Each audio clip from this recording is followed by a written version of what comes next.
Hi, I'm Abby Hicks from TweetleDeeDesigns.com, and in this video we're going to be learning how to do the Lazy Daisy stitch. Now the Lazy Daisy stitch was my favorite stitch as a little girl. My grandma taught me one summer and I must have stitched 100 daisies. I love stitching this little stitch and it's great for leaves and flowers, and I'm going to show you how to draw and stitch a Lazy Daisy on a stem.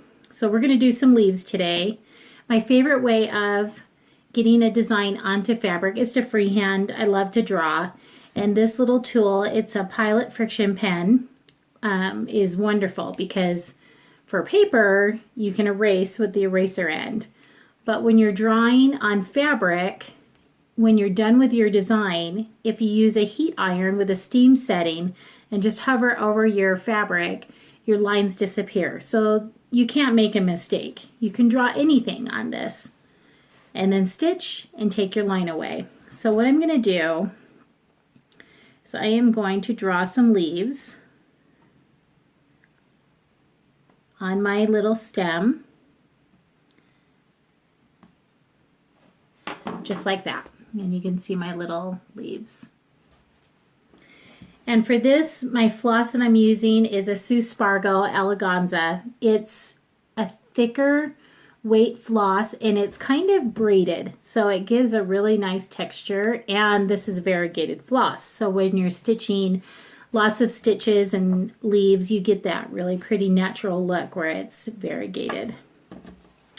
So to do the Lazy Daisy stitch, you're going to start at the base of your leaf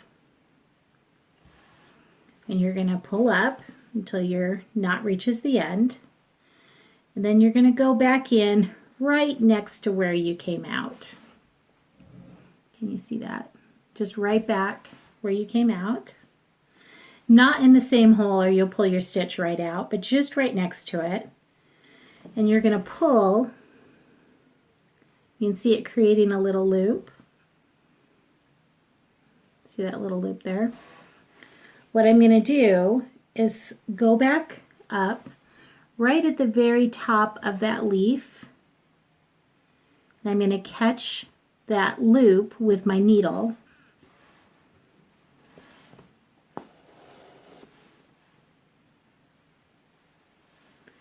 And I'm going to pull and tug with that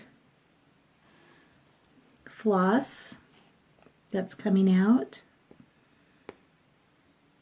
until I create a little loop, a little leaf. I'm going to tug on that so it's a little snug. I don't want to tug too hard to where you make your loop straight. You want to have a little curve to your loop. So just so you get it the way you want it. And then you're going to go just right over the top of your loop.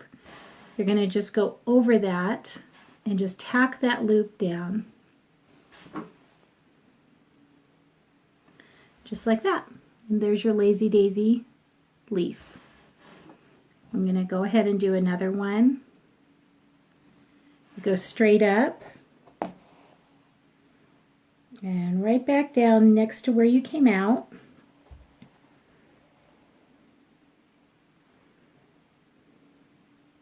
As you're pulling, sometimes your thread will tangle, and you can just use your finger to straighten it. Before I get to the end and pull it all the way through, I'm going to go to the top of my leaf and put my needle from the underside back up and just tug on that little loop until it forms the leaf shape I want. And then I'll tack it down.